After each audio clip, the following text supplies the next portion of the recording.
Nous sommes pressés de toute manière, mais non réduits à l'extrémité. Dans la détresse, mais non dans le désespoir. Persécutés, mais non abandonnés, abattus, mais non perdus. Portant toujours avec nous dans notre corps la mort de Jésus, afin que la vie de Jésus soit aussi manifestée dans notre corps.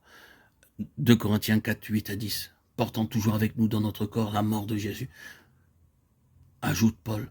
Ceci est expliqué dans son propre style dans 2 Corinthiens 13, 4. Il a été crucifié à cause de sa faiblesse, mais il vit par la puissance de Dieu. Oui, Christ fut crucifié à cause de sa faiblesse, portant toujours avec nous la mort de Jésus, s'écrit Paul. Toute cette épître aux Corinthiens nous montre la faiblesse et l'impuissance de l'apôtre, ainsi que le chemin par lequel il fut capable de s'abandonner à la puissance de la résurrection de Christ, et, comme lui, vivre par la puissance de Dieu.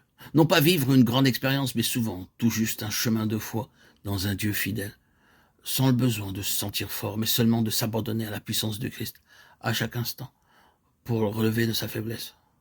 Étant toujours livré à la mort de Jésus, la vie de Jésus se manifestait dans son corps mortel, comme mourant. Et voici, il vivait. 2 Corinthiens 6, 9. Remarquons aussi le résultat pour les autres. Ainsi, la mort agit en nous, et la vie agit en vous. 2 Corinthiens 4, 12. Enfants de Dieu, désirons-nous être utilisés par Dieu à tel point que nous sommes décidés à permettre que d'autres soient bénis, quel qu'en soit le prix à payer? Sommes-nous prêts à ce que, pour ainsi dire, toute la vie passe par nous vers d'autres, tandis que nous sommes laissés vides? Sommes-nous préparés à marcher ainsi avec Dieu, sans aucune récompense, si ce n'est une joie profonde dans le cœur parce que le Seigneur Jésus-Christ est satisfait? C'est ce que nous voulons en vérité, si seulement nous désirons être et vivre comme lui, qui, sans jamais avoir de pensée pour lui-même, épancha sa vie pour les autres, portant toujours la mort de Jésus, afin que la vie soit aussi manifestée toujours. Toujours. Mais supposons que je l'oublie, reviens à nouveau, toujours. Rappelons-nous que nous sommes morts avec lui, afin que nous vivions pour lui, pour celui qui mourut et qui ressuscita pour nous. 2 Corinthiens 5, 15. Nous lisons davantage de la vie pratique dans 2 Corinthiens 6, 4, 5. En toutes choses, nous recommandons comme serviteurs de Dieu, comment et dans quelles circonstances.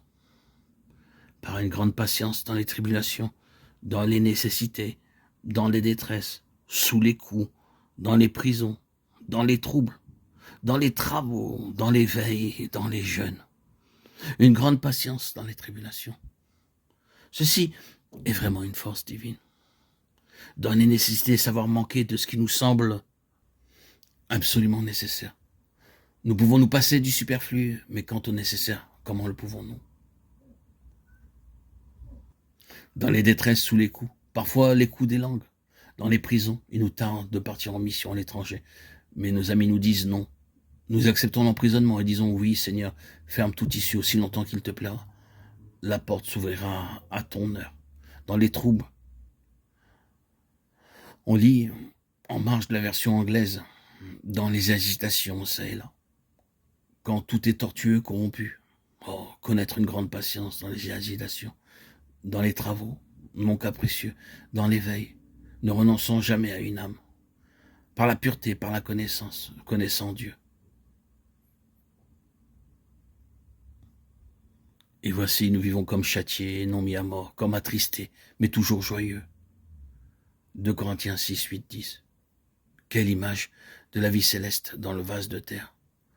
Combien digne de Dieu.